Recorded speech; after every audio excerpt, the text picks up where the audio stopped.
Hi, I'm Sophie and welcome to my world.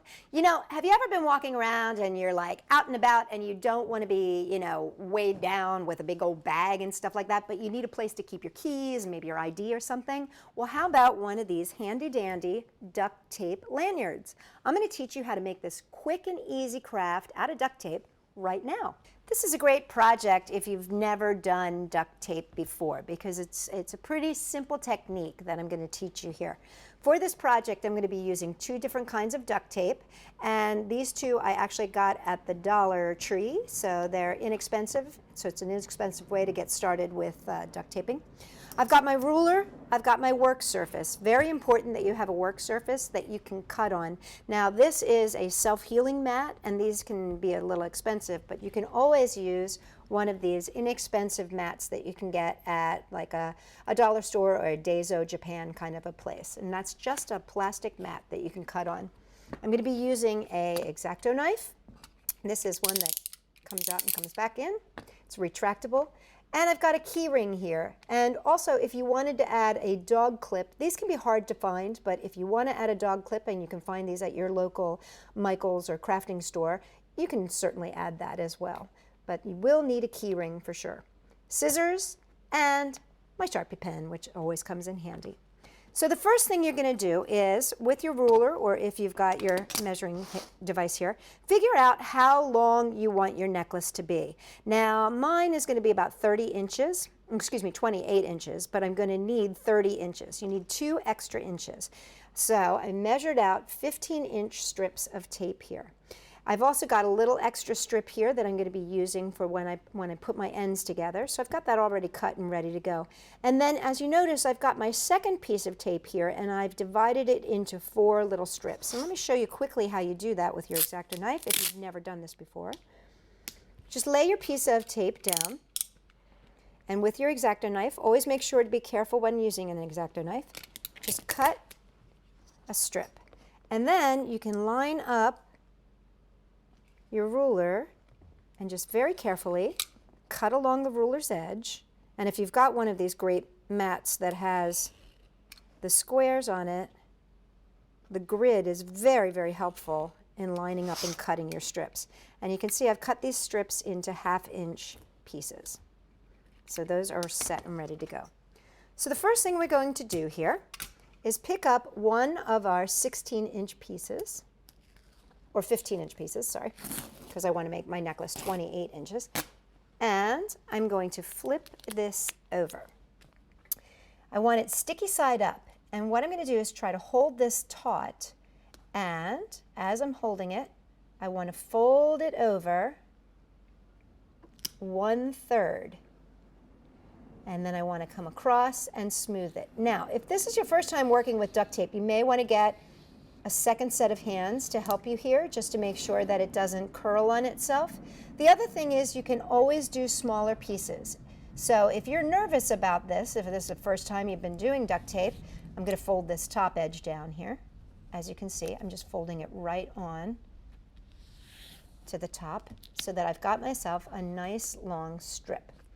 Now, here's the thing. If you're afraid because it's a pretty long piece of tape, what you want to do is just cut them into smaller pieces, and just instead of doing 2, you can do 3 or 4 strips. It's up to you.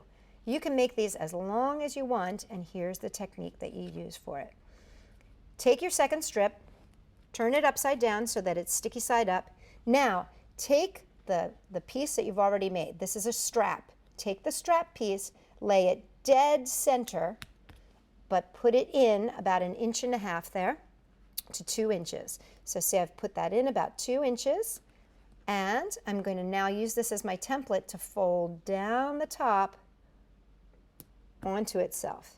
And I'm going to use my fingers here to smooth this down. And I find that if you hold it at this end and then put your fingers here and just kind of move your thumb along and move your thumb along, that you can keep it from curling, and you can also keep it from sticking awkwardly. Now you fold the top part down. And again, don't get too concerned if you get a few little goodies or bubbles, because you can always come back and embellish with more tape over top if you want to. Now you've got a nice long strap. Now, at the place where you have joined the two, just going to kind of fold it in half right at that point. So I've now got it folded in half, and I'm going to slide my keychain on. Now, if you want to add your dog clip at this period of time, this is when you would do it as well. And the dog clip just slips on very easily, just like that. This is great if you've got an ID or something that you want to use. All right, get this exactly in the middle. And now with our little pieces of tape that we've cut ahead of time, and these can be the same pattern, but it's kind of nice to mix things up a little bit. I'm just going to wrap this around to secure the key ring. Now what I'm going to do, let me move these out of the way for a second, is come up and around, and I want to pretend that my neck is here.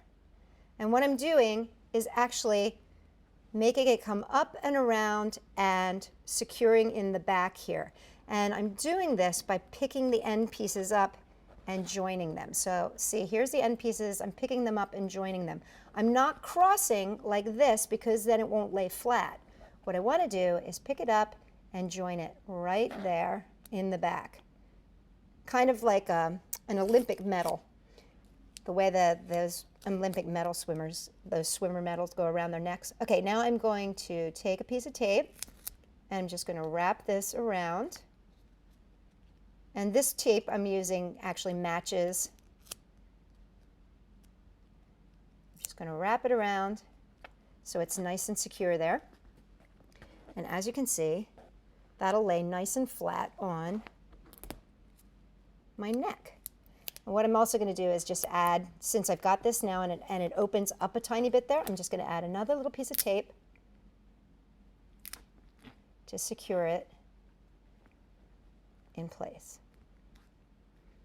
And there you have it. It's ready for my ID or my keys. And that's all there is to making this great handy-dandy duct tape lanyard that you can then put your keys or your ID or anything that you need on. Now, if you've got a hankering for more duct tape after doing this project, you might want to check out my book, Sticky Fingers DIY Duct Tape Projects by Sophie Maletsky. You should be able to find it in your local library, or you can get it at Amazon. And if you look at the link down below, you'll be able to click on that and it'll take you right to the place where you can buy your very own copy. For more great ideas with duct tape and beyond, come check us out at Sophie-World.com.